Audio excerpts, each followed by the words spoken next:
안녕하세요. 오변입니다. 지난번에 의료과실에 관해서 환자 편과 의료진 편 얘기를 각각 해봤고요. 이번에는 되게 중요한 얘기죠. 손해에 관해서 얘기해 보겠습니다. 의료민사, 흔히 의료사고를 당했다 하면 소송 제기는 주로 민사상 손해배상 청구 소송으로 하게 됩니다. 병원 측에서 먼저 소제기를 하시는 경우에는 채무 부존재 확인 청구 소송을 하게 되는데요. 말이 좀 어려운데 채무가 없다, 채무가 존재하지 않는다는 의미를 확인하는 소송이라는 뜻입니다. 이때 채무는 금전 채무, 줄 돈이 있는지를 말합니다. 손해배상 청구 소송은 많이 들어보셨으니까 이쯤 하고요. 환자 측이 많이들 하시는 말씀이 있어요. 없었던 일로 하고 싶어요. 원상복귀 시킨다면 돈 필요 없습니다. 근데 이게 인생이 참 얄궂어서 리셋 버튼이 없습니다. 요새 애들이 게임 많이 하는데 애들 중에 그렇게 우울증이 많대요. 그 이유가 그거래요.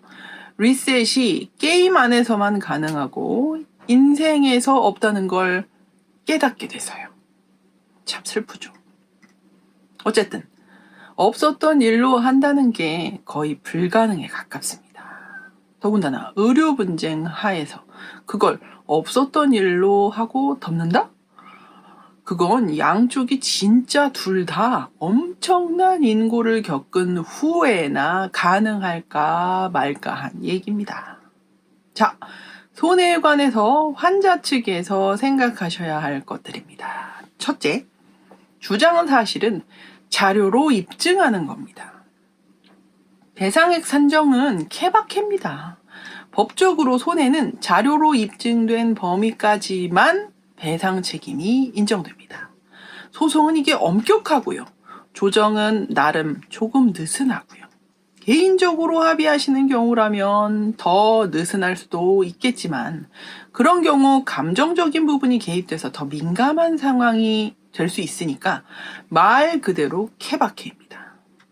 조정이라고 해도 상대방이 근거 없이 돈 주지 않습니다. 누가 와서 돈 줘! 그러면 막 주고 그러시나요? 되게 안 그러시죠. 의료인은 상인이 아니라서 물건을 팔거나 뭐 그런 게 아니잖아요. 아파서 찾아온 환자에게 의료 행위를 해준 것입니다. 물러주는 개념 없습니다. 전문적인 지식과 기술에 대한 대가이고 결과 채무가 아니기 때문에 10원 한 장, 아니지 1000원 한 장이라고 해야겠네요. 그거라도 그냥 주지 않습니다. 둘째, 다 받기는 힘들어요. 의료사건이 제일 어려운 게 책임 제한이라는 개념이 있습니다. 교통사고에 있어서의 과실 비율이라고 생각하시면 쉬운데 사실 완전히 동일한 개념이라고는 또 할 수 없다고 저는 생각합니다. 아픈 게 환자 과실은 아니잖아요. 다만 위에서 말씀드린 것처럼 의사가 자기만 쫓아고 뭔가 영리적으로 물건 팔듯이 그렇게 의료행위하는 게 아니기 때문에 물론 요새 안 그런 이상한 분들도 가끔 계시긴 하더라고요. 아니 옛날부터 있었던 건데 옛날에는 언론에서 안 보였던 건지 아니면 요새 특히 많아지시는 건지 그런 분들 관련한 소식 접하면서 저도 궁금해지긴 합니다. 아무튼 의료행위의 특수성 때문에 거의 모든 사건에서는 책임이 제한됩니다. 즉, 발생한 손해가 100%라고 할 때 그중 일부만 의사 책임이라고 인정되는 경우가 거의 대부분이라는 말입니다.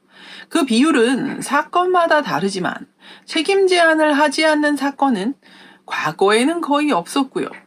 모든 판례가 다 오픈되는 건 아니니 확실하게는 말씀드리기 어렵네요.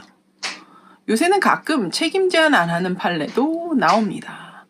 의료진 책임이 100% 인정되는 판례를 말하는 거죠. 이게 경향이라기보다는 아마 담당하시는 변호사들끼리 첨예하게 다투는 부분이 될 거예요. 제가 들은 것 중에 제일 인상적이었던 건 의료진이 아무런 대응도 못하고 하다못해 법원에서 나오라는데도 안 나가고 기록 내라는데도 안 내고 무반응으로 있다가 재판부가 열받아서 원고, 환자 측이죠. 그 청구를 전부 인용해 준 사건. 그 얘기 들었던 게 기억나네요. 실제 소송 중인 사건들에서도 책임 제한 비율 부분은 상당히 민감한 부분입니다. 전문적인 부분이죠. 셋째, 치료에 최선을 다하세요. 이미 버린 몸, 이왕 돈 받을 거 좀 더 받자. 뭐 그런 생각들은 설마 안 하시죠? 사건은 사건일 뿐이고 생명과 신체가 정말 중요합니다. 잃어본 사람만이 그 소중함을 안다고 하죠. 제가 요새 체감하는 말인데 돈은 대출받아도 건강이나 체력은 대출이 안 됩니다. 환자 측을 생각해서 드리는 말씀이기도 하고요. 법적으로 보면 환자 측에도 손해 확대 방지 의무라는 것이 있습니다. 일단 사건이 벌어졌다 해도 일단은 손해를 줄이기 위해서 최선을 다하셔야 하는 거예요. 손해배상 청구에서 세 요소가 1. 과실. 이거 지난번 영상에서 말씀드렸었죠. 2. 손해. 그리고 3. 인과관계입니다.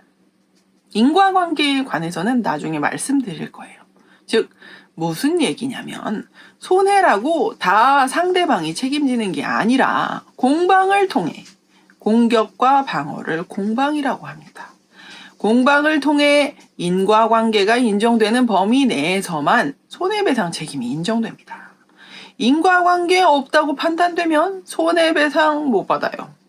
다시 한번 강조드리지만 이미 벌어진 일, 일단은 본인의 몸과 건강이 중요한데 그것만 좋아진다면야. 늘 말씀들 하시는 것처럼 원래대로 돌아간다면야. 사건이고 소송이고 그게 다 뭐가 중요하겠습니까? 변호사한테나 중요하지. 말 그대로 무엇이 중헌디요. 일단 발생한 일에 관해서는 법적인 해결 방법을 강구하신다면 전문가에게, 오변에게 맡기시고 본인의 건강을 돌보시는 게 그게 긴 인생 크게 보면 더 남는 겁니다. 뭐 제 생각이긴 합니다. 의료 사건으로 고통받고 계신가요? 기록을 준비하시고 연락주세요. 저는 구독과 좋아요를 강요합니다. 감사합니다.